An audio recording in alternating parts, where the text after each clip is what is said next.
اوعي تشتريها من بره، في بيتك هتعمليها، ولا فيها افتكاسات ولا فيها اي حاجه، بمنتهى السهوله هتعمليها من قلب بيتك. انا بقول لك يعني شايفين الكميه عامله ازاي؟ كميه محترمه معانا، هنعمل كميه محترمه. شايفين الكميه دي كلها عملتها ب 40 جنيه وبس، تكفيكي من السنه للسنه. يلا معايا واحده واحده ونشوف هنعمل ايه، ولا متعبه ولا اي حاجه. يلا معايا.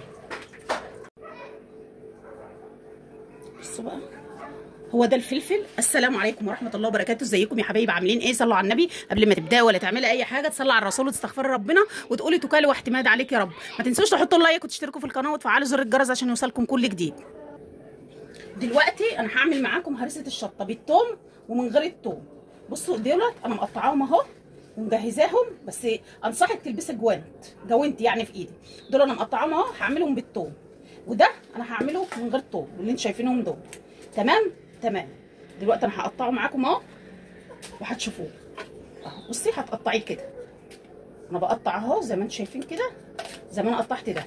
بس البسي جوانت في ايدك عشان ايديك هتولع نار. بص ريحته ما اقولكيش عامله ازاي. بس الهريسه دي مش هتستغنى عنها في بيتك، انا عن نفسي ما بستغناش عنها.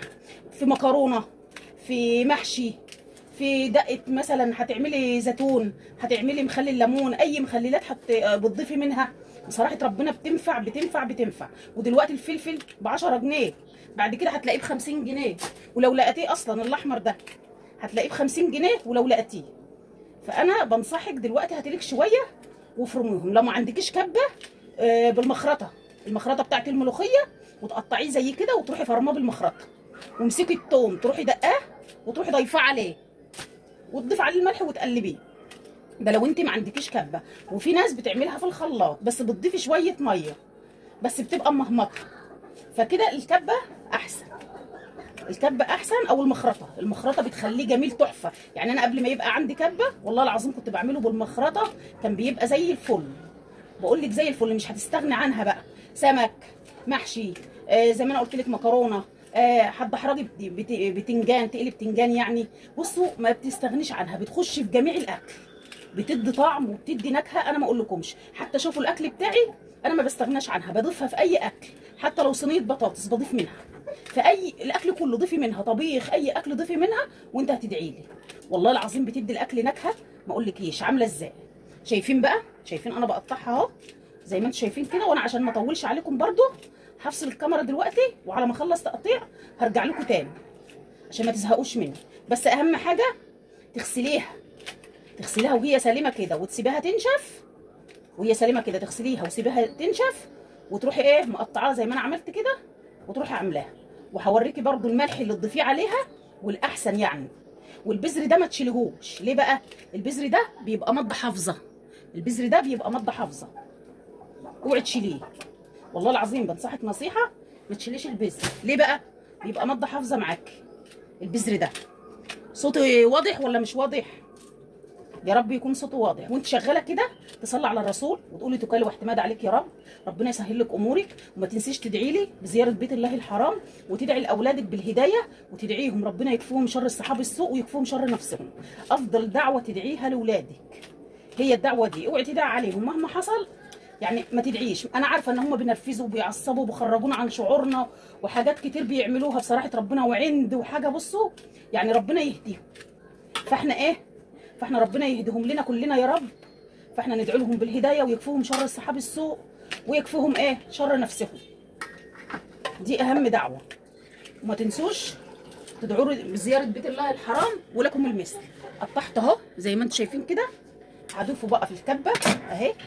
ادي الكبه بتاعت اهي، هضيفيه في الكبه زي ما انا بضيفه كده. بصوا انا هعمل معاكم كل حاجه بحذافيرها، مش هفصل الكاميرا خالص. ده بقى اللي من غير تومه. هنضيف عليه الملح الخشن. الملح الخشن ده ما اقولكيش، اللي هو بيقولوا عليه ملح البحر. بصوا هضيف عليه اهو. ده الملح الخشن بتاعنا. 2 3 4 5 6 7 8 9 ادي 10 معالق ملح. دول 10 معالق ملح. بص بقى الملح ده، بص مش هيخليكي، ممكن ما تحطوش في الفريزر، تحطيه في التلاجة. ما تحطوش في الفريزر، في التلاجة من تحت. مش عايزه كمان تحطيه في التلاجة من تحت، حطيه في ضلفه المطبخ. ما اقولكيش هركبها بس وارجع لكم. ركبتها اهي وهشغلها. شايفين؟ يعني احنا مش عايزين ايه؟ يعني نهرسه قوي. كل ما بتبقى القطعه كبيره شويه كل ما بتبقى احسن. يعني مش كبيره قوي، يعني لا كده ولا كده. وبرده دي حاجه ترجع لكم وبراحتكم خالص. بصي انا بعمل ايه؟ ولا اي حاجه، مش محتاج افتكاسات ولا الكلام ده كله. بصراحه ربنا ما بياخدش وقت ولا اي حاجه. بس انت حافظي على ايديك. انا ايديا دلوقتي مولعه نار، بقول لك ايديا مولعه نار، بس عشان ما عنديش جلافز ولا جوانت ولا الكلام ده. مش مشكله بقى، الحمد لله عليكم بربنا. هفصل على ما اخلص وارجع لكم تاني. كده خلاص تمام اهي. بصوا اهي، بس ريحته فظيعه، حاميه، ريحته حاميه حاميه حاميه. الكاميرا ظلماه، هو احمر من كده على فكره. اوعي بقى تحطي ايديكي فيه وهو كده، اوعي. اهي جبتها. هنزل بقى الهريسه. يعني انا ايه، هنزلها، احاول انزلها كده. انا عايزاكم بس تشوفوها اهي. اوعي ايديكي تلمسها وهي مفرومه كده، ايديكي هتولع. ولا محتاجه افتكاسات ولا اي حاجه. وزي ما انتم شايفين كده هفضيها بقى وارجع لكم تاني. بصوا انا هنزلها في دي عشان ده ما اتملاش، عشان ده اكتر، التاني ده اكتر من ده. فانا هفضيه هنا برضو. ما رضيتش اخبي حاجه عليكم عشان تبقوا شايفين برضو على الطبيعه. ده هياخده يا دوبك، عشان ما تقولوش ايه ان انا داريت عليكم حاجه ولا عملت حاجه من وراكم. وارجع لكم تاني. جبت ملح تاني اهو. وادي بقى ايه، هنخش على الهريسه التانيه بالطريقه ايه التانيه. دي الهريسه بالطريقه بقى دي بقى بتنجان بقى مشوي مقلي. هتعملي شويه طحينه، مكرونه، محاشي، اي حاجه. دي ودي بتنفع برضه، بس يعني لو ما فيش دي تحط دي. بس دي بتبقى افضل عشان بيبقى فيها ايه، التوم. دول 5 روس من التوم، ودول 3 كيلو فلفل لو عايزين تعرفوا بالظبط يعني. بس عشان ايه كده، دول 5 روس توم اهم 5، ودول 3 كيلو فلفل. عملت عليهم 5 ايه روس توم. هنحط عليهم الملح بقى. حطي ملح زي ما انت عايزه، كده كده هي حاميه وبتشرب الملح. الملح بيبردها شويه كده. 4 5 6 7 8 9 10 معالق اهو. 10 معالق. ال10 معالق دولت ممكن يعادلهم يعني بما يعادل كيس من الملح. بما يعادل كيس من الملح. برضو احنا ايه اهو، عشان برضو ايه. بسم الله الرحمن الرحيم. هركبها طيب وارجع لكم تاني عشان ما اطولش عليكم. اهو هضربه معاكم زي ما انتم شايفين كده. ودولت حابه اعملهم وبرجع لكم تاني. بس ده اهو شايفين، مش محتاجه اي حاجه. حطينا الملح 10 معالق ملح. حطينا نص كميه الثوم، يعتبر راسين ونص على الكبه دي كلها. تمام. وهنفرمه زي ما انتم شايفين كده. تفرميه كده. بقول لك لو ما عندكيش كبه هتفرميه بالمخرطه، المخرطه بتاعت الملوخيه، وعلى الصينيه كده او على الطبليه، وتروحي مخرطيه. بيبقى في منتهى الجمال، والله العظيم بيبقى في منتهى الجمال. فانا هفرم بقى الكميه وهفضيها في البرطمانات وهرجع لكم تاني عشان ما اطولش عليكم بقى. اهو فرمته. ريحته فظيعه، شايفين الريحه؟ بقول لكم فظيعه، الريحه فظيعه. ما تقوليش بقى على الله اكبر. الحمد لله، اللهم لك الحمد والشكر. اظن انت شفت الكبه الموتور وهو بيقع في الارض. والحمد لله دي اتخلعت وركبتها، والحمد لله وفي فضل ربنا عشان سميت الله وقلت توكل واعتماد عليك يا رب.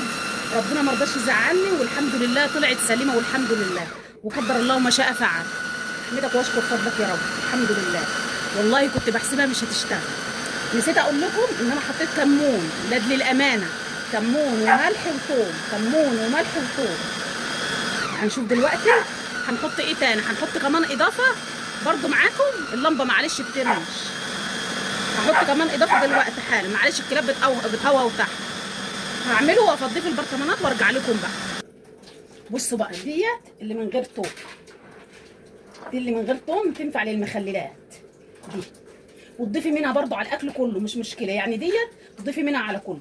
لكن اللي بالثوم دي للسمك، لمحاشي، لمكرونه، لبتنجان مخلل، اي حاجه، بتنجان مشوي، طحينه، الكلام ده كله. اي طبيخ ممكن تحط منها دي، ودي برده ممكن تحط منها دي، لكن ما ينفعش تحط للمخلل من دي، من اللي فيها توم. فده المكون الاخير اهو. هنحط ايه؟ شويه زيت على كل برطمان. ليه؟ عشان احنا لو ما حطيناهوش في التلاجة، وبعدين البذر ماده حافظه والملح ماده حافظه، فاهمني؟ فمش محتاج ايه؟ زيت كتير. بص عملت بقى كام برطمان. انا كده كده عامه، انا قبل كده ما كنتش بحط زيت اصلا على فكره. اول مره احط زيت، وكانت بتقعد معايا وبتقعد بره زي ما انا بقول لكم كده. ليه؟ عشان انا بزود لها الملح. طبعا انت لو حطيتي من دي على اي اكل ما تحطيش ملح، ما تحطيش ملح نهائي على الاكل. لو حطيتي من دي على الاكل ما تحطيش ملح نهائي. شايفين بقى ديت اهي اللي من غير توم، الاثنين دول اللي من غير توم اهو. شايفين عاملين ازاي اهو؟ ده اللي من غير توم، ودولت اللي بتوم. دولت بقى هدوم لحبايب. انت ليكي حبايب ولا كده اعملي حسابهم لما تكوني جايبه بزياده. دولت كيلو ودولت 3 كيلو. بصوا بقى هغطيه بقى كده. عايزه تسيبيه بره المطبخ سيبيه، مش هيجرى له اي حاجه ولا الهواء ولا عمره هيجرى له حاجه. سيبيه بره المطبخ عادي خالص، عمره ما هيجرى له حاجه. اهو غطيناهم زي ما انتم شايفين كده اهو. ده باين مش غطاه، هجيب غطاه واجي. ادي الغطا بتاعه اهو، اهو زي ما انتم شايفين كده. بس ممكن تركنيه على المطبخ، عندك مكان في ضلفه المطبخ كده اهو. شايفين بقى جماله؟ شايفين حلاوته؟ دي لو هتشتريها من بره هتشتريها بالشيء الفلاني. انا جايبه الكيلو ب 10 جنيه. الكيلو زي ما انا بقول لك كده ب 10 جنيه. بصوا اهو، دي اللي بالتومه. شوفوا عملت كميه قد ايه. كميه تكفيكي سنه. الكميه دي تكفيكي سنه على فكره، انا بقول لك تكفيكي سنه. بس كده، والسلام عليكم ورحمه الله وبركاته. بقول لك الكميه دي تكفيكي سنه، حسب استعمالك برضو. بتستعمليها كتير خلاص، ما بتستعملهاش كتير يعني هتستعملي حسب استعمالك الكميه اللي انت بتعمليها يعني. وده هوت زي ما انتم شايفين كده. يا ريتنا نجربها ونعملها بدل ما نروح نشتريها. في ناس بتشتريها، لا اعمليها ببيتك، سهله وبسيطه ما فيهاش اي افتكاسات، في منتهى السهوله، وتقعد معاكي من السنه للسنه ما يجرالهاش اي حاجه، ولا ثلاجه ولا اي حاجه. ودي براحتك برضه، عايزه تحطها في الثلاجه حطها، بس الملح ده بيحفظها، بالذات الملح الخشن مش الاكياس. يعني انا يعتبر حطيت على 3 كيلو 20 معلقه، وعلى الكيلو 10 معالق. تمام يعني كلهم 30 معلقه ملح بما يعادل 3 اكياس ملح. فبراحتكم بقى. يلا اوعي تشتريها من بره، في بيتك هتعمليها، ولا فيها افتكاسات ولا فيها اي حاجه، بمنتهى السهوله هتعمليها من قلب بيتك. انا بقول لك يعني شايفين الكميه عامله ازاي؟ كميه محترمه معانا، هنعمل كميه محترمه. شايفين الكميه دي كلها عملتها ب 40 جنيه وبس، تكفيكي من السنه للسنه. يلا معايا واحده واحده ونشوف هنعمل ايه، ولا متعبه ولا اي حاجه. يلا معايا.